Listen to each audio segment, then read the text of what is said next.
Selamat datang di webinar diskusi online bersama Pendeta Esra Soru. Dalam webinar ini, kita mengadakan diskusi dengan cara yang berbeda. Anda akan diberikan kesempatan untuk bertanya dan mengangkat topik-topik yang ramai dibahas mengenai Kristenan. Berikut adalah cuplikan video dari diskusi-diskusi yang kami lakukan setiap Senin 2 minggu sekali jam 7 malam. Dan bagi Anda yang ingin mendaftar, silakan Anda bisa klik link yang tertulis pada caption. Jangan lupa untuk klik dan subscribe YouTube channel Pijar TV.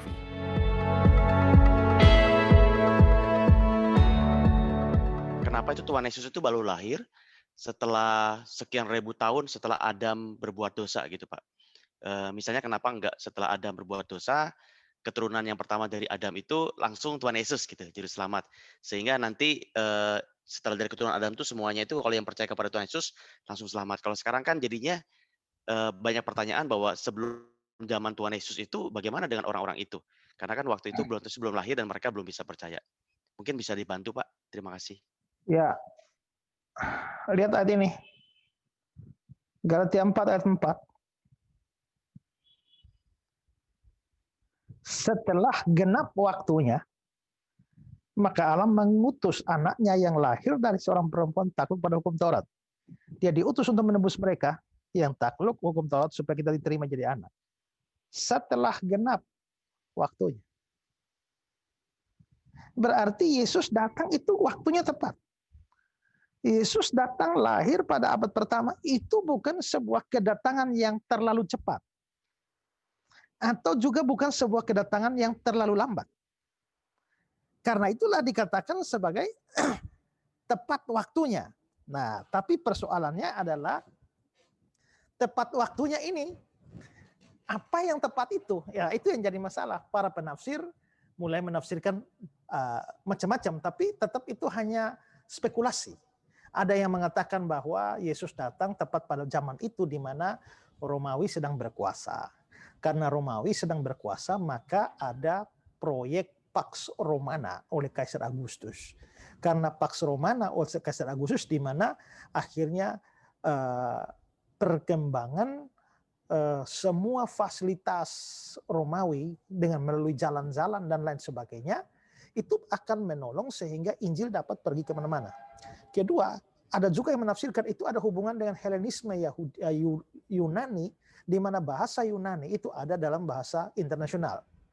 Ya, sehingga Injil yang nanti akan ditulis dalam bahasa internasional, bahasa Yunani, itu dapat menyebar ke hampir seluruh dunia pada masa itu. Ya, itu walaupun ada tafsiran-tafsiran semacam itu, tapi menurut saya itu spekulasi-spekulasi saja.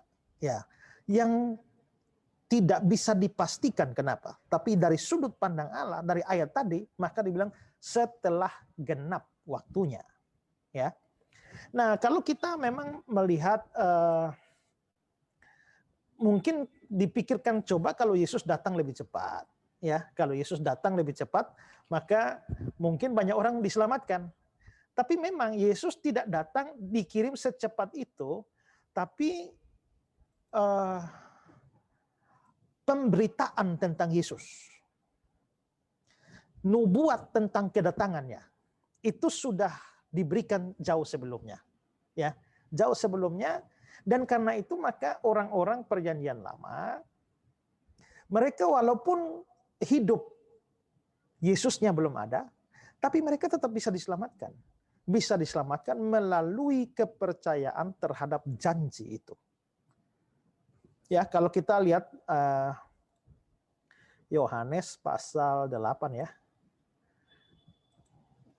Ayat yang ke-56.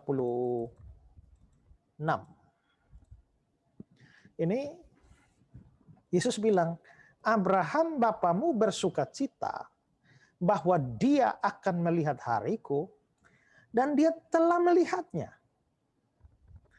Maka kata orang Yahudi itu kepadamu, umurmu belum sampai 50 tahun dan engkau telah melihat Abraham. Ya. Lalu Yesus bilang, sebelum Abraham jadi, aku telah ada. Tapi dia katakan bahwa Abraham bapamu bersukacita dia akan melihat hariku dan dia telah melihat. Berarti Abraham telah melihat Kristus. Bagaimana Abraham melihat Kristus sedangkan Abraham mati 2000 tahun kemudian baru Kristus lahir? Ini berarti Abraham tidak melihat secara fisik, tapi Abraham melihat Kristus dalam imannya. Ya. Nah, lalu kita melihat contoh lain adalah Musa. Musa itu hidup 1500 tahun sebelum Yesus lahir. Tapi kita lihat bagaimana dikatakan tentang Musa di dalam Ibrani pasal 11.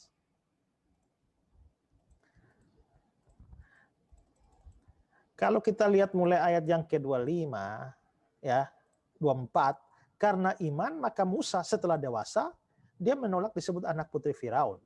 Karena dia lebih suka menderita sengsara dengan umat Allah daripada untuk sementara menikmati kesenangan dari dosa. Ayat 26, Musa, menganggap penghinaan karena Kristus sebagai kekayaan yang lebih besar dari semua harta Mesir. Bagaimana Musa bisa menganggap penghinaan karena Kristus? Sedangkan Kristusnya 1500 tahun ke depan baru muncul. Berarti di sini Musa percaya Kristus, tapi Kristus yang akan datang 1500 tahun nanti. Ya. Jadi kita bisa lihat bahwa memang percaya, tapi percaya pada Kristus akan datang. Lalu kita juga bisa lihat Yohanes pasal 12 ya. Ayat 41. Hal ini dikatakan oleh Yesaya. Karena dia telah melihat kemuliaannya dan telah berkata-kata tentang dia. Tentang siapa? Ya tentang Mesias. Ya. Karena itu mereka tidak dapat percaya sebab Yesaya telah berkata juga. Kan Yesaya. Maka hal itu dikatakan karena dia telah melihat kemuliaannya dan berkata-kata tentang dia. Kapan Yesaya lihat Kristus? Ini melihat di dalam iman.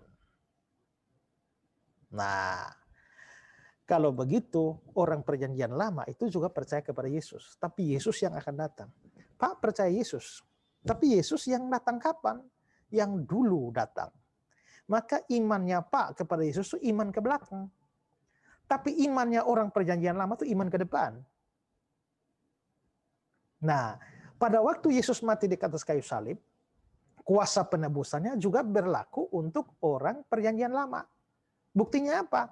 Buktinya adalah ketika dia mati itu, lalu kita bisa lihat ada orang-orang kudus perjanjian lama yang bangkit di Matius pasal 27. Itu sebagai tanda atau simbol bahwa kuasa penebusan Kristus pun berlaku surut untuk penebusan mereka yang ada di zaman perjanjian lama.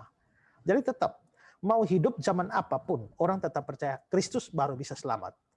Bedanya kita, mereka percaya Kristus akan datang, kita percaya Kristus yang sudah datang.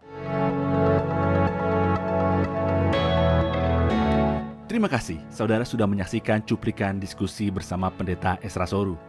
Jangan lupa segera mendaftar dengan klik link pada caption sekarang juga. Informasi selengkapnya ada pada image di akhir video ini.